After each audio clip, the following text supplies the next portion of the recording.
Olá a todos, graça e paz, sejam bem-vindos para mais um momento de compartilharmos a palavra do nosso Deus, esse momento precioso que nós temos para ouvir dessa meditação, para nos darmos atenção para essa mensagem, suplicando ao Santo Espírito de Deus para que fale aos nossos corações na certeza de que não estamos sendo ministrados por conhecimento humano ou por palavras de homens, mas sim somos ministrados pelo Santo Espírito de Deus, que nos conduz ao pleno entendimento da verdade e da vida, que nos conduz para mais perto de Cristo Jesus, aquele que é o nosso Salvador, aquele a qual nós buscamos reverentemente seguir seus passos.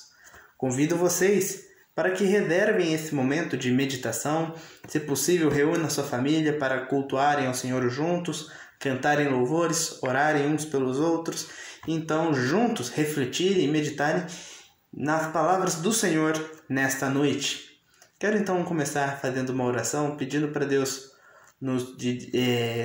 que nos dê a atenção necessária para ouvirmos essa palavra e que hoje, dia do Senhor, possamos cultuá-lo com alegria. Bendito Deus, amado Pai, te louvamos e te agradecemos o nome pelo teu cuidado e o teu carinho e por mais essa oportunidade que o Senhor nos dá de termos esse momento especial no dia do Senhor para te buscarmos, para ouvirmos da tua voz e aprendermos do Senhor cada vez mais.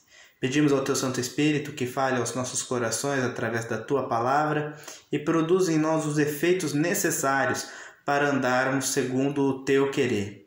Muda-nos, ó Pai, transforme-nos de acordo com a tua vontade, cumpre em nós o teu querer em nossas vidas. Perdoe os nossos pecados e suplicamos, fale conosco, é o que nós te pedimos nessa noite. Em nome de Jesus. Amém, Pai. Amém, queridos. Hoje eu quero ler e finalizar com vocês a nossa série de mensagens da carta de Tiago. Então convido vocês para a leitura da carta de Tiago, capítulo 5, do verso 12 até o verso 20. Tiago, capítulo 5, do verso 12 ao verso 20. Assim nos diz a palavra de Deus. Acima de tudo, porém, meus irmãos, não jureis nem pelos céus, nem pela terra, nem por qualquer outro voto. Antes seja o vosso sim, sim, e o vosso não, não, para não cairdes em juízos. Está alguém entre vós sofrendo?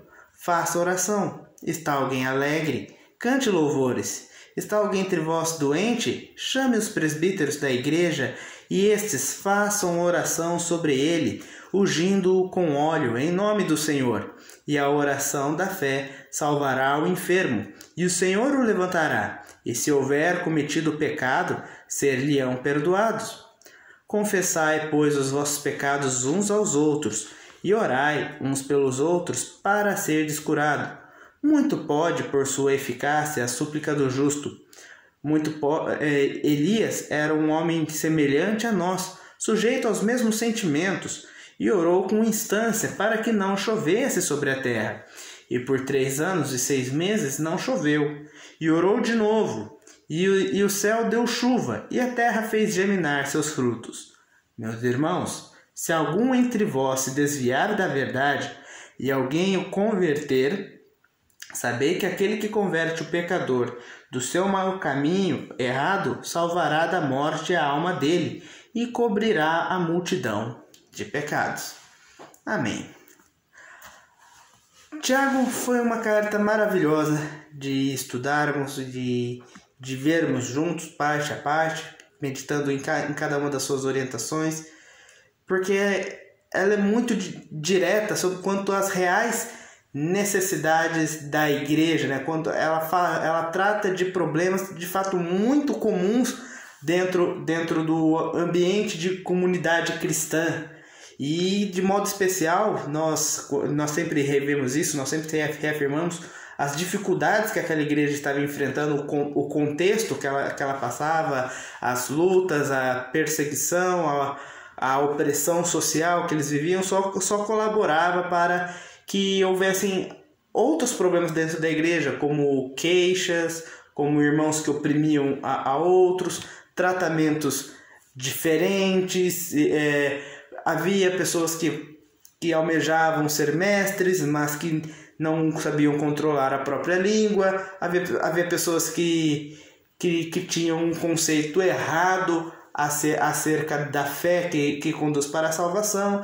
Tiago exortou e orientou todos esses casos individualmente, dando a eles o espírito de moderação e de humildade para todas essas situações e, acima de tudo, também, como sempre, o Senhor é a resposta para cada circunstância, né? Porque ele sempre recorre ao uso da sabedoria em cada uma dessas situações, né? Para que o seu agir fosse sempre consistente, né?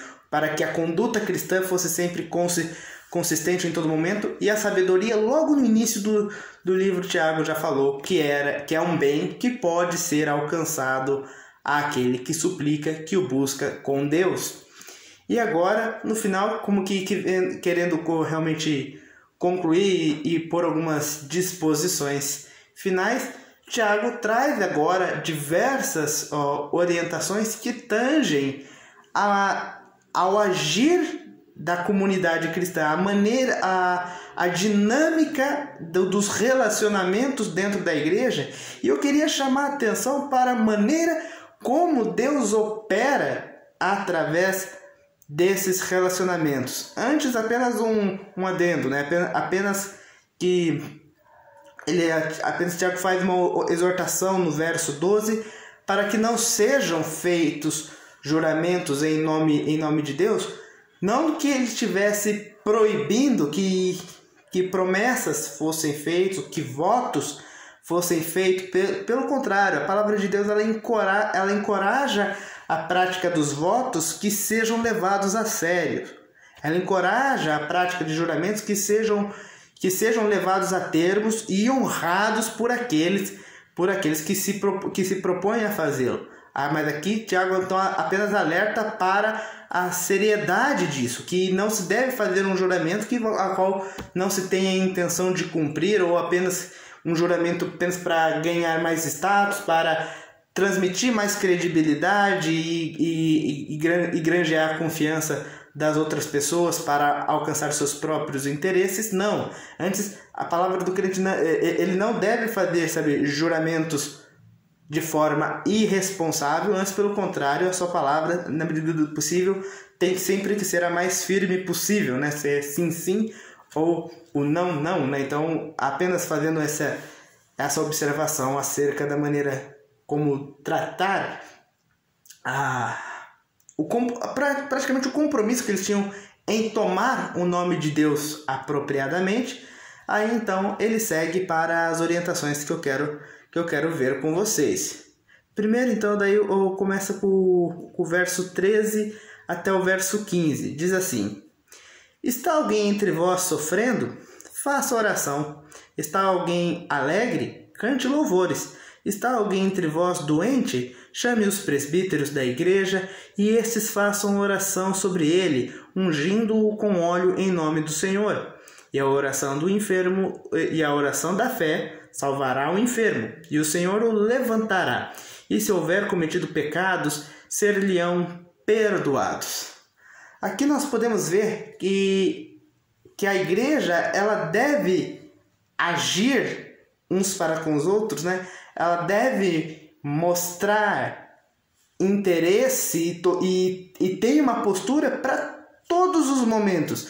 Não existe um momento da vida, estou falando das nossas vidas pessoais, em que a igreja não deveria estar envolvida. Se você está passando por um momento de tristeza, a igreja tem que estar orando com você. A igreja deve ser aquele ambiente de suporte onde nós podemos compartilhar as nossas dores e também tomar parte da dor do outro e nos fortalecemos em oração, porque temos a mesma confiança, temos a mesma certeza do mesmo Deus, que é quem realmente pode operar, pode realmente trazer alento para aquilo.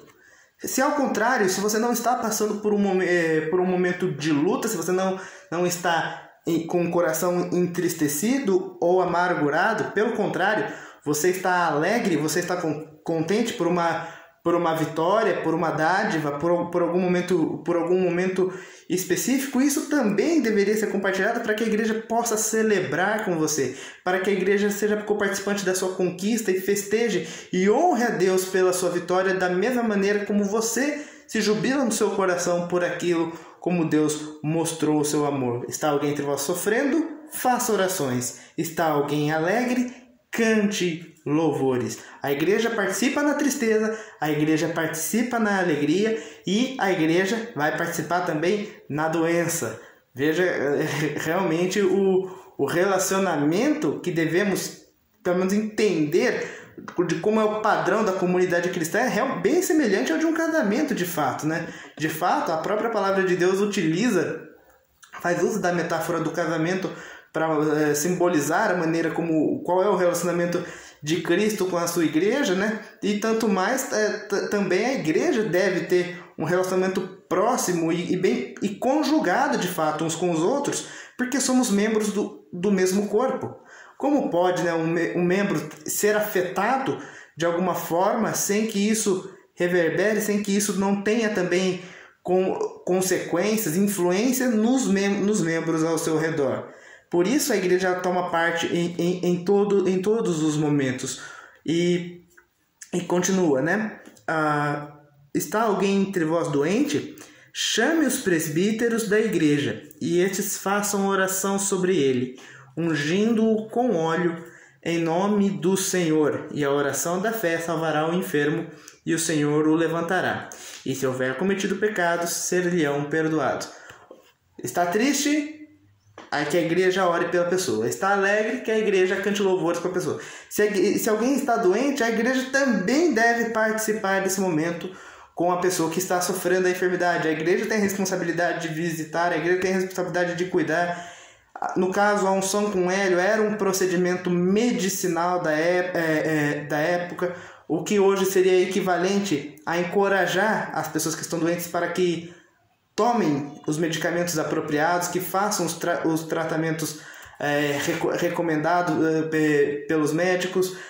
A igreja participa de que também, se possível, se às vezes alguém não tem condições, ajudar essa pessoa a conseguir tratamento para passar por aquele momento de dificuldade, mas acima de tudo, expor essa situação também na presença de Deus, porque, é claro, nós fazemos a nossa parte, nós agimos com responsabilidade, cuidando do nosso corpo com medicamentos, com uma boa alimentação, com repouso, com tudo aquilo que é necessário, mas sabemos que a verdadeira cura, que a verdadeira restauração reside nas mãos do Todo-Poderoso. Nunca pense que o fato de tomar medicamentos ou seguir qualquer outra recomendação clínica de modo nenhum sinalize falta de fé ou coisa semelhante. A igreja tem um papel ativo, sim, de cuidar dos seus enfermos, de participar junto também desse momento de dificuldade, expondo a situação em oração. E aí Tiago revela um dado que também já foi trabalhado em outros textos da palavra, nos Salmos, quanto a uma realidade que muitas pessoas não levam a sério, mas que não pode ser ignorado. O fato de que pecados que nós encobrimos ou pensamos encobrir até mesmo dos olhos do próprio Deus, pecados que nós mesmos tentamos esconder de nós, fingir erros que queremos pensar que nós nem cometemos e tampouco a confessamos, ela pode sim afetar até mesmo o nosso corpo. Não quer dizer que toda doença ela é consequência de um pecado em específico. De um modo geral, é verdade. É verdade que nós adoecemos, nós sofremos com enfermidades físicas, inclusive com pandemias e afins, né? Em primeira análise, por causa da corrupção do gênero humano, porque o ser humano pecou e por causa disso nós nos tornamos vulneráveis a todas essas mazelas, a todos esses infortúnios. Mas Tiago aqui está falando de que pecados ocultos podem trazer enfermidade e que só lhe serão retiradas enfermidades que só serão que só serão removidas e a saúde espiritual e física dos crentes só será restabelecida a partir do momento que esse pecado for tratado em oração. E mais uma vez, a igreja deve tomar parte nesse processo. A igreja tem que ser um ambiente confiável, onde com irmãos confiáveis, onde que se possa fazer essa confissão com pessoas que, claro, não é prudente falar de assuntos delicados com qualquer pessoa, mas buscar aqueles irmãos maduros e experientes na fé, que mostrem discrição, que mostrem zelo pela palavra, que mostrem zelo pela maneira como buscam ao Senhor. Então essas pessoas que são dessa forma, ou pelo menos pensam ser dessa forma, que devem buscar também se mostrar pessoas confiáveis para ouvir da dificuldade dos outros e também humildes para reconhecer suas próprias faltas ao confessar para os outros. Então a igreja ela se mostra presente, o agir de Deus se manifesta quando nós oramos, quando passamos por tristeza, quando nós cantamos se estamos alegres, quando nós nos visitamos e nos apoiamos à medida que estamos doentes. E agora estamos entrando também no ambiente da oração. Agora vamos ver uma afirmação poderosa e uma ilustração da própria palavra que mostra bem isso. O verso do 16 ao 18 diz: confessai, pois, os vossos pecados uns aos outros, orai uns pelos outros para serdes curados. Novamente, né? Por causa daquelas doenças causadas por pecado. Muito pode por sua eficácia a súplica do justo. Muito pode por sua eficácia a súplica do justo. E aqui o exemplo. Elias era homem semelhante a nós, sujeito aos mesmos sentimentos. Elias também era vulnerável, Elias também era pecador. Ele era exatamente como nós. E orou com instância para que não chovesse sobre a terra. E por 3 anos e 6 meses não choveu. E orou de novo. E o céu deu chuva, e a terra fez germinar seus frutos. Aqui Tiago está falando o quanto que a oração ela tem poder, ela pode realmente trazer as bênçãos do Senhor. Ela é uma maneira de trabalhar no coração de quem ora, no coração das pessoas que recebem a oração e até mesmo na própria realidade da igreja. Uma igreja de joelhos, uma igreja que se une uns pelos outros em oração, certamente é uma igreja forte, é uma igreja que anda nos propósitos de Deus. Não porque aquilo que a igreja ora para os seus interesses mesquinhos, Deus realiza, mas porque a prática contínua da oração molda o coração da igreja segundo a vontade soberana de Deus. E é isso que nós devemos sempre buscar. É essa vida, é esse coração conformado com a vontade de Deus. E aí vemos o exemplo de Elias, alguém que orou para que não chovesse, depois orou de novo e veio a chuva. E por que Elias fez isso? Por que Elias orou para que não chovesse? Porque era o castigo do próprio Deus por causa da corrupção moral e espiritual do reino de Israel na sua época. Lembrando que ele viveu num período de intensa perseguição, né, do rei Acabe e da sua esposa Jezabel. Então, ele até por um momento achou que ele fosse um profeta solitário, que não havia mais profetas, que não havia mais crentes, tementes e fiéis ao Senhor em Israel, mas Deus consolou-lhe o coração, falando que ainda tinha guardado 7.000 joelhos que ainda não haviam se dobrado para Baal, né? E é esse homem que então orou, e pela oração dele, Deus cumpriu o seu propósito.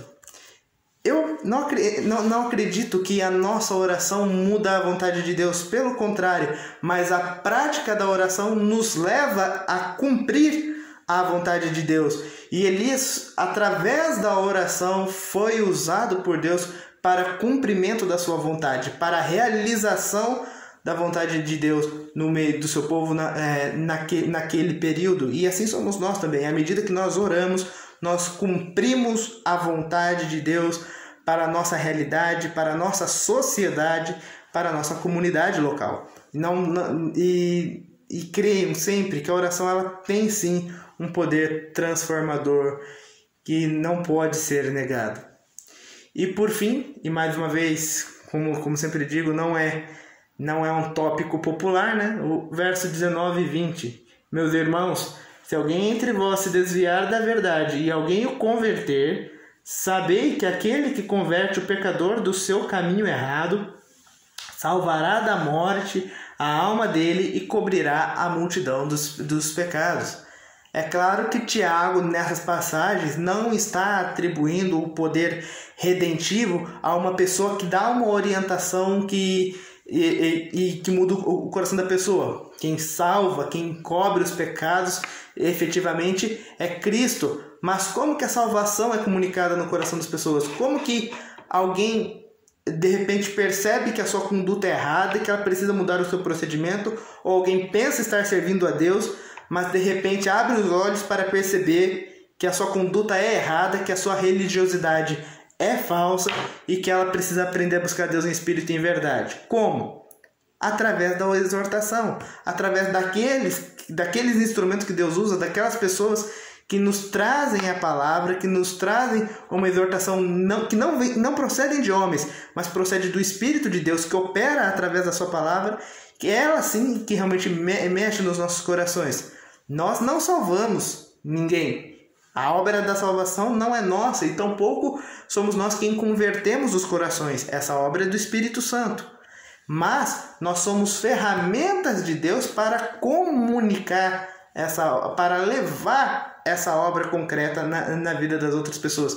E quando nós nos dispomos a servir a Deus, Deus nos usa poderosamente. Deus usa nossas vidas para trazer aquela palavra certa, no momento certo, para a pessoa certa, para aquela palavra que entra e muda a chave no seu coração para entender e as escamas dos seus olhos caírem e ela então perceber as realidades espirituais e abraçar a fé. Ou até mesmo um cristão verdadeiro, mas que às vezes por uma crise espiritual, por uma crise no seu relacionamento com Deus, acaba se desviando, mas também com uma exortação de amor, essa pessoa volta para os caminhos, essa pessoa também com certeza foi poupada de muitos males, foi poupada de muitos desgostos por causa da maneira como Deus usou a exortação de um dos seus servos. Então não há melhor lugar para nós para nós do que entendermos que somos ferramentas utilizadas nas mãos de Deus. Então Deus opera na dificuldade, Deus opera na alegria, Deus opera na enfermidade, Deus opera através da oração, Deus opera através da exortação. Todos esses elementos devem estar constantemente presentes na dinâmica da vida da igreja. A igreja não é um clube de socialização, mas é um grupo onde nós nos fortalecemos em fé, onde nós nos fortalecemos em Cristo Jesus, que é o nosso fundamento, o nosso sustento, aquele que realmente salvou e resgatou nossas vidas. E é na fé nele que nós nos sustentamos, é na fé nele que nós caminhamos dia após dia, nos aperfeiçoamos, aguardando a sua vinda. É essa igreja que nós devemos buscar ter. Não pense numa igreja animada, numa igreja festiva, numa igreja que enche a sua agenda de programações ou que faça shows, mas pense numa igreja onde realmente haja comprometimento, onde haja dinâmica entre seus irmãos, onde a gente se entenda de fato como membros de um mesmo corpo que participam da vida um do outro para o bem uns dos outros, né? É isso que nós devemos ter, seguindo todas as orientações do livro, toda a moderação, a humildade, né? Toda a sabedoria necessária que também, igualmente, nós podemos buscar no Senhor. E é com essas palavras que eu encerro a nossa série de estudos, de mensagens na carta de Tiago, pedindo ao bom Deus e ao Santo Espírito que continue falando aos nossos corações, nos dando sempre do seu entendimento, para sermos uma igreja operosa, uma igreja firme, independente das dificuldades, mas que fiel à palavra, fiel a Cristo Jesus, nosso Senhor e nosso Salvador. Querido Deus, mais uma vez obrigado pela Tua palavra, obrigado pelo Teu cuidado para conosco, obrigado pela vida de cada um que tem me assistido até aqui e pela qual eu sei, ó Pai, que o Senhor opera também em seus corações, que o Senhor molde-nos e faça em nós o teu querer cada dia mais. Trabalhe em nossos corações para sermos verdadeira igreja do Senhor, para sermos um corpo santificado por Ti, ó Pai. Nós queremos andar na Tua presença cada dia mais. Pedimos a Ti por uma semana abençoada na Tua presença. Livra-nos de todo mal, de toda tentação, mas que possamos, pelo contrário, testificarmos da nossa fé, do nosso compromisso com o Senhor, com honra, seriedade e respeito, Pai. Em nome santo de Jesus. Amém, ó Pai. Amém, queridos. Eu agradeço pela participação de vocês. Convido vocês para curtirem a página da igreja no Facebook, Igreja Presbiteriana de Ivaiporã. Lá você ficará por dentro das nossas atividades.